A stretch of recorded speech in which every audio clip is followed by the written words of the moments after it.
Yeah, sorry I'm late. I don't get paid enough to do this, yeah. Anyway, today we'll be covering a wacky and very interesting platformer known as JJ and Jeff in the United States. Yeah! Without much further ado, I present to you an episode of Turbo Time. It's Turbo Time, Jamie! Yeah!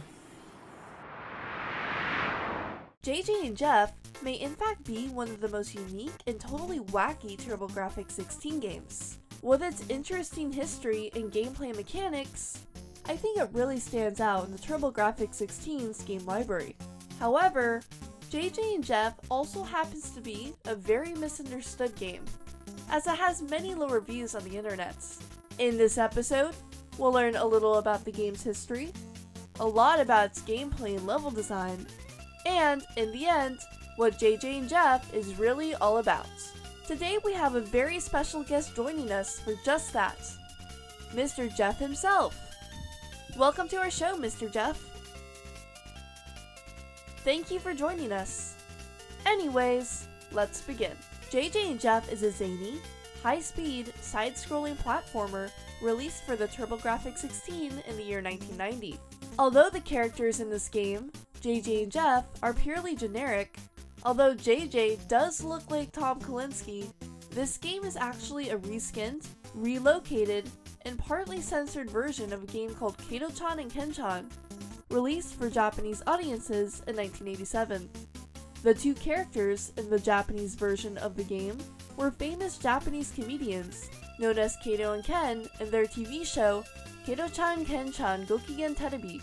The two comedians were known for parodying detective TV shows, their various comical skits, and wacky sense of humor. Thus, their video game, Kato-chan and Ken-chan, also embodied all of these elements.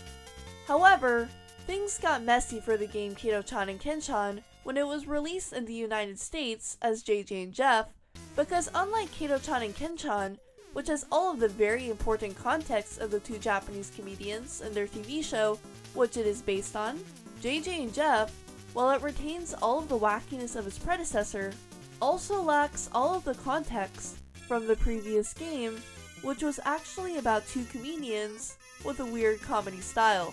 Therefore, from an American point of view in 1990, with no knowledge of Kato-chan and Ken-chan, JJ and Jeff must have appeared 1,000 times weirder than it actually was, if you take into account its origin, of course. It's like the difference between watching a full-length, unedited episode of Gumball rather than watching an edited together, out-of-context video on YouTube featuring Gumball. Is the show still kind of intentionally weird at times, even in the context of a full episode? Yes. But does the show, when it is taken out of context on YouTube, come off as 1,000 times weirder and crazier? Definitely. It's the same thing with JJ and Jeff and Kato-chan and Ken-chan. Perhaps the worst example of JJ and Jeff being taken horribly out of context from its Japanese counterpart is displayed when you enter these bathrooms throughout the game. In these bathrooms will most likely be either JJ or Jeff, who stand there in random costumes and say very random things. While this doesn't make any sense whatsoever in JJ and Jeff, it makes perfect sense in Kato-chan and Ken-chan.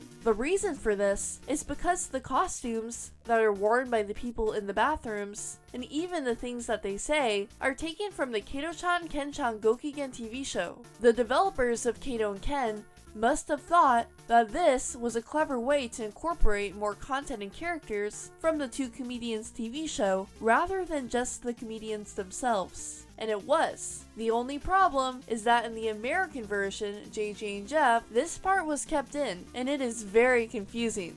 In Kato and Ken, this funny-looking dude with glasses and a strand of hair on top of his head, who can be found in a random bathroom, can be seen in action on YouTube, as I believe he is supposed to be some sort of stereotypical hotel host in Japan. JJ and Jeff opens with a cool-looking menu, which gives you the option to play as either JJ or Jeff. Jeff offers a much harder gameplay experience, as his controls are much more slippery. Please keep in mind that while people will accuse JJ and Jeff of having slippery controls, this is actually a misunderstanding about the game's gameplay mechanics. JJ and Jeff has a drifting/skidding mechanism that complements the quote-unquote slipperiness making it, in my book, the most important gameplay mechanic in the game, because the rest of the game seems to be built around that very function of drifting and skidding. Of course, if the skidding mechanism did not exist, then JJ and Jeff would probably be one of the most slippery games ever made and virtually unplayable.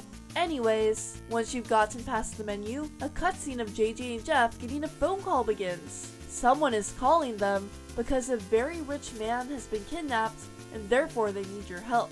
They're calling JJ and Jeff to help them because they are detectives with their own business called the JJ and Jeff Detective Agency. They probably think JJ and Jeff are qualified for the job, and they are, right? Well, kind of. Sorry, Jeff, but I have heard rumors that you and JJ don't have very good teamwork skills and are sort of like frenemies. Is this true? Yeah, it's true. JJ thinks he's so cool and gets to do way more missions and awesome stuff than me. I end up doing all the boring stuff like budgeting, scheduling our missions, and getting our suits dry cleaned. Well, there you have it. From the first cutscene of the game, a rivalry between JJ and Jeff is established, which is elaborated on throughout, as they will frequently kick each other into trash cans, throw cans at each other while already in trash cans, and attack each other while the other guy tries to pee. But in the end, although they have terrible cooperation skills, they still manage to come through and run a business together. Somehow. And that brings us to another thing about JJ and Jeff, the giant sprites. I mean, just look at those big wacky smiles and giant heads. While JJ and Jeff is considered to have quote-unquote ugly graphics, I feel like the game's ridiculous character designs are very appropriate due to the game's purposeful wackiness and just give it extra charm. One thing I don't like about the game, which is graphics related however, is the very limited number of backgrounds. At first, I didn't care, but I soon realized that the limited number of backgrounds made the progression of the game kind of confusing. In level 2, while you are above ground with a forest behind you, you'll come across a floating elevator. The elevator will then take you below ground to what appears to be a sewer level. Eventually, while you're underground, you come across another floating elevator, which takes you back up above ground where there's a forest. This time, it's nighttime. Okay, so far so good. The confusion begins when not long afterwards in this level, you come across a spring which somehow takes you back up to the sewer level. How did this happen? Why? Well, it must have happened due to either a limited number of backgrounds the developers could choose from because the game is so long, or just an easy shortcut someone took. Either way, it's really confusing. Aside from the graphics, backgrounds, and gameplay, there's the level designs. When it comes to JJ and Jeff's level designs, there's not much variety going on. The most I could say about the game's level designs is that they complement the game's mechanics very well. You should keep in mind that although it's the case that early in the game the level designs lack variety, the level designs get much more interesting later in the game. True, JJ and Jeff is a game based around trying to go as fast as possible as you skid and drift around. And that's not to say that JJ and Jeff doesn't have boss fights like almost every game ever made. All of the boss fights in JJ and Jeff play the same but have different skins. Oh, and they have these tiny arms that look broken when they throw things. Stop! We don't talk about the boss fights. Okay. Well, in that case, I would like to mention that while JJ and Jeff tends to be compared to the game Adventure Island in terms of its gameplay, one of JJ and Jeff's designers, Keigo Yasuda, once in an interview for a website called GamingAlexandria.com, said, quote, "The basic system is Super Mario Bros." when asked about his ideas for the game, JJ and Jeff. Well, Mr. Jeff, what do you think about this? For me personally, while I think JJ and Jeff is too original to be merely compared to any other lesser game, if I had to pick sides, I'd say Super Mario Brothers. I personally think that JJ and Jeff has more in common with Adventure Island than Super Mario Bros. Hey, what's that sound? Wow, it's pretty cool. Yeah, but people don't like the music very much though. They think it's mediocre and bad. People may say that, but it's simply not true. I mean, just listen to the music that plays while you're up in the clouds.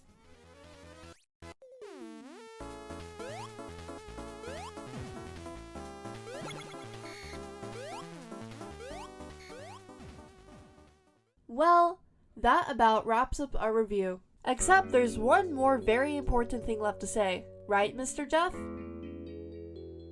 To fully understand JJ and Jeff, you must not only know about Kato and Ken due to its historical context, of course, but also the motives of the game developers. Because we know that the comedians Kato and Ken had parodied detective TV shows in the past, and because JJ and Jeff, while it is a good game, seems to have way too many stereotypical aspects of a bad game, this has led me to believe that JJ and Jeff, along with its Japanese counterpart, are, in reality, parodies of video games. When you consider the fact that JJ and Jeff has quote-unquote slippery controls, a limited number of backgrounds, bad music, ugly graphics, and last but not least, obscure areas where you think you're stuck unless you do something random, such as kicking above a tree stump for a platform to appear. You know, stuff like that. All of these features of the game seem way too perfect and way too intentional. Because seriously, how could a game tick all of the boxes of a bad game and still be fun? JJ and Jeff, although I believe the game is trolling everyone by being quote-unquote bad, is actually a good game, it's still not perfect and takes a particular cup of tea to enjoy. I'd recommend it to anyone looking for something a little bit different. Therefore, I give JJ and Jeff from 0 to 5 turbovolts, drumroll please, a solid 4 out of 5 turbovolts. Oh, and one last thing. Thank you, Mr. Jeff, for joining us today. No worries, dude. Bye!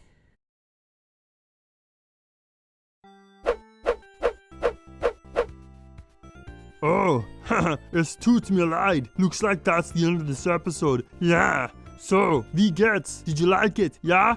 Well, you'd better like it. Yeah. We'll meet again in the next episode. But until next time, auf Wiedersehen. It's Turbo Time, Jamie.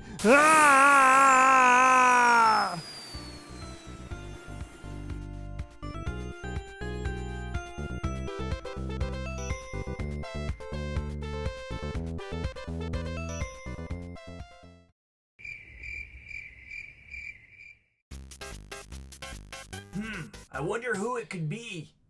JJ, is that you? I've been kidnapped. Please help me. I'll come and save you if you promise you won't be a jerk to me anymore. Fine, I promise. I won't be a jerk anymore. Well, in that case, I'm coming!